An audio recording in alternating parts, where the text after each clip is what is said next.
तो दोस्तों इस वीडियो के अंदर हम नितिन स्पिनर्स के स्टॉक के एनालिसिस के बारे में बात करेंगे और जानेंगे कि अब आपको नितिन स्पिनर्स के अंदर इन्वेस्टमेंट करना चाहिए या नहीं। चलिए शुरू करते हैं। तो देखिए सबसे पहले ये कंपनी काम क्या करती है। तो देखिए ये कंपनी टेक्सटाइल के बिजनेस के अंदर है और ये company cotton yarn and cotton knitted fabric बनाने का ये कंपनी काम करती है। तो देखिए जो टेक्सटाइल बिजनेस जो पिछले एक साल से जो सफर कर रहा था उसकी वजह से मार्केट ने जो सेक्टर है इस पूरे सेक्टर को थोड़ा अंडर वैल्यूड रखा था। लेकिन अभी यहाँ पे जो न्यूज निकल कर आ रही है कि जो टेक्सटाइल बिजनेसेस हैं उनके लिए गवर्नमेंट कुछ नए रिफॉर्म्स लेकर आ सकती है। तो मार्केट ने थोड़े टेक्सटाइल बिजनेस को यहाँ पे चढ़ा के रखा हुआ है। लेकिन अभी भी मुझे यहाँ पे लगता है कि ये जो बिजनेसेस हैं आने वाले टाइम पे जो इतने टाइम से पिछला जो एक साल है कोविड वाला, तो ये बिजनेस बहुत ज्यादा सफर हुआ है। तो मुझे लगता है कि अब थोड़ा सा यहाँ पे साइन ऑफ रिकवरी मुझे यहाँ पे नजर आ रहा है। अब यहाँ पे कंपनी के फंडामेंटल्स के बारे में देखिए। 1320 करोड़ का इस कंपनी का मार्केट कैप है। बहुत ही छोटी सी कंपनी है, एक स्मॉल कैप कंपनी है।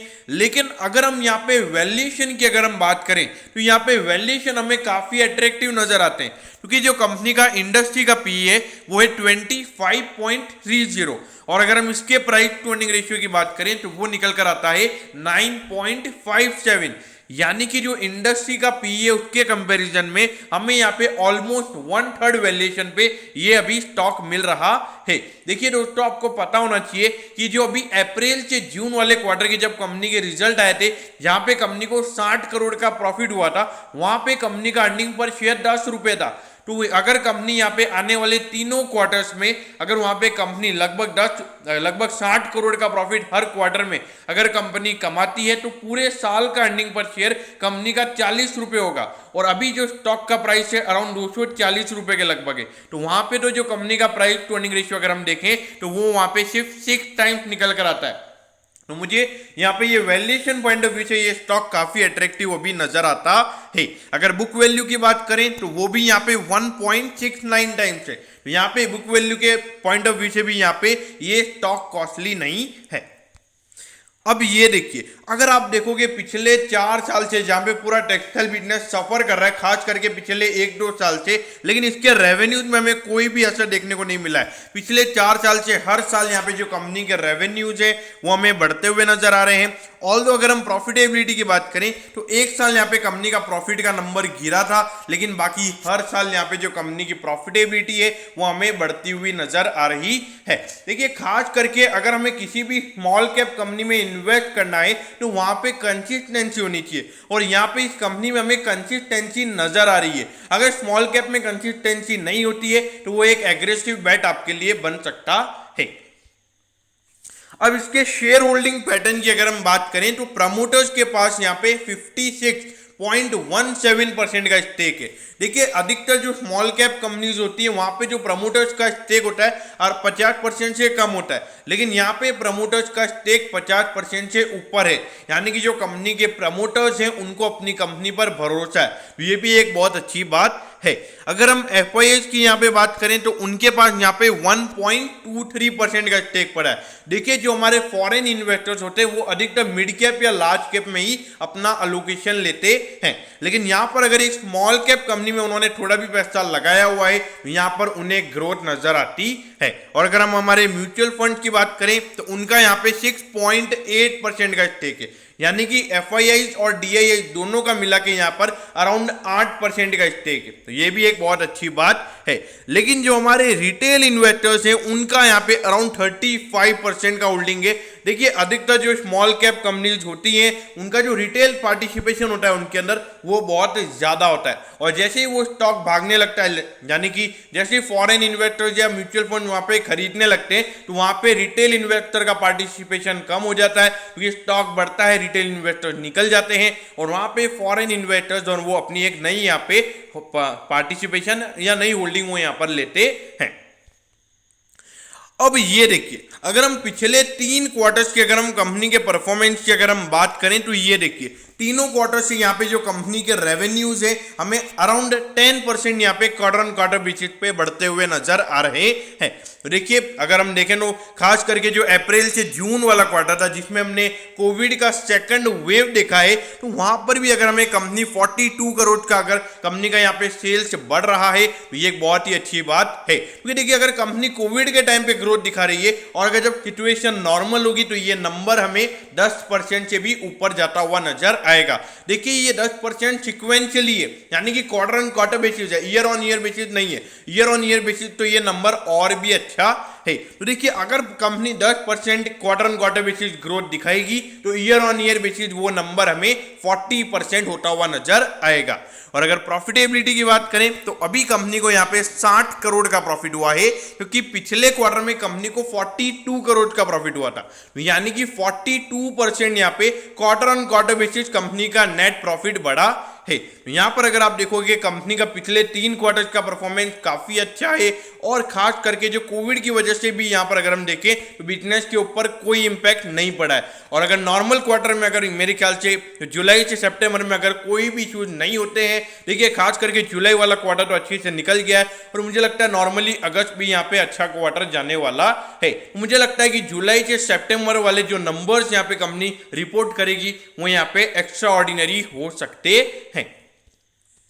अब ये देखिए अगर हम रिटर्न ऑन इक्विटी की अगर हम बात करें तो आपको ऐसा लगेगा कि 20% का रिटर्न ऑन इक्विटी होना चाहिए, लेकिन जो 2020 में जो यहाँ पे रिटर्न ऑन इक्विटी का नंबर था वो था 4.82% और अब ये नंबर हो चुका है 12%। और अगर हम ये जो 12% भी जो पिछले साल जो अप्रैल से जून वाला क्वार्टर था जिसमें हमने कोविड का फर्स्ट वेव देखा था, तो वहां पर ये नंबर उसकी वजह से थोड़ा कम है। बाकी जो भी ईयर ऑन ईयर बेसिस का जो नंबर है वो यहाँ पे काफी अच्छा है और मुझे लगता है कि इस साल के एंड तक ये रिटर्न ऑन इक्विटी का नंबर भी हमें 20% होता हुआ नजर आएगा। अगर रिटर्न ऑन कैपिटल एम्प्लॉयड की बात करें तो वो भी ये नंबर यहाँ पे 14% निकल कर आता है, जो कि मुझे लगता है इस साल के एंड तक 20% हो सकता है। अगर रिटर्न ऑन एसेट की बात करें तो ये नंबर यहाँ पे काफी अच्छा है, 4.10% का रिटर्न ऑन एसेट काफी अच्छा है और ये भी मुझे लगता है 6-7% तक हमें इस साल के एंड तक होता हुआ नजर आएगा अगर कोविड का थर्ड वेव नहीं आता है तो।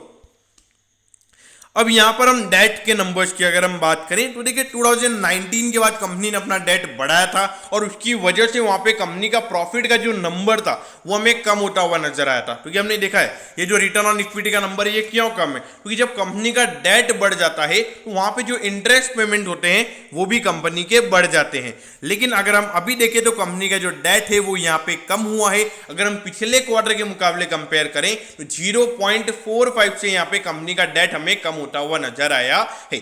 और देखिए जिस तरीके का यहाँ पे रेवेन्यू ग्रोथ हमें कंपनी के अंदर देखने को मिल रहा है, मेरे ख्याल से यहाँ पे कंपनी का जो डेट है अच्छे से कम होता हुआ नजर आएगा, क्योंकि अगर कंपनी लगातार अच्छा प्रॉफिट कमाएगी और उसको अच्छे से री इन्वेस्ट करेगी तो वहां पे ज्यादा ग्रोथ कंपनी के लिए अवेलेबल होगी। अब ये देखिए 234 पे यहाँ पे नितिन स्पिनर्स का स्टॉक अभी ट्रेड हो रहा है और अभी रिसेंटली इसने लगभग 295 का हाई बनाया था, यानी कि अराउंड 20% अपने ऑल टाइम हाई से ये स्टॉक गिर चुका है। और ये जो रिजल्ट आए थे उसके बाद बहुत सारे लोगों का ये क्वेश्चन था कि ये मार्केट ने इसे नेगेटिव वे में क्यों लिया, क्योंकि रिजल्ट के जो नंबर थे वो काफी अच्छे थे और वैल्यूएशन पॉइंट ऑफ व्यू से यहाँ पे शेयर कॉस्टली भी नहीं था, तो यहाँ पे ये करेक्शन क्यों हुआ है। देखिए अगर जनरली अगर हम करेक्शन की बात करें तो यहाँ पर जो थोड़ा प्रॉफिट बुकिंग, जिस तरीके का प्रॉफिट बुकिंग हुआ था तो यहाँ पर एक रिटेल इन्वेस्टर को फंसाने का था।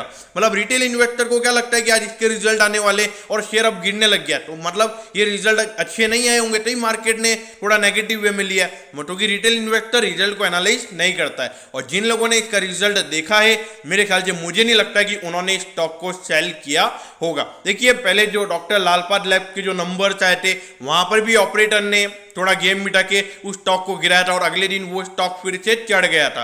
तो ये पूरा मार्केट में गेम होता है। लेकिन अगर मैं नितिन स्पिनर्स के फंडामेंटल की अगर हम बात करें, वैल्यूएशन की अगर हम बात करें तो वैल्यूएशन पॉइंट ऑफ व्यू से मुझे यहाँ पे कोई भी इशू नजर नहीं आते हैं और मुझे लगता है कि आने वाले टाइम पे ये कंपनी अगर कोविड के सेकंड वेव में अच्छे से परफॉर्म कर सकती है तो आने वाले तीनों क्वार्टर्स में ये कंपनी हमें अच्छा परफॉर्म करती हुई नजर आएगी।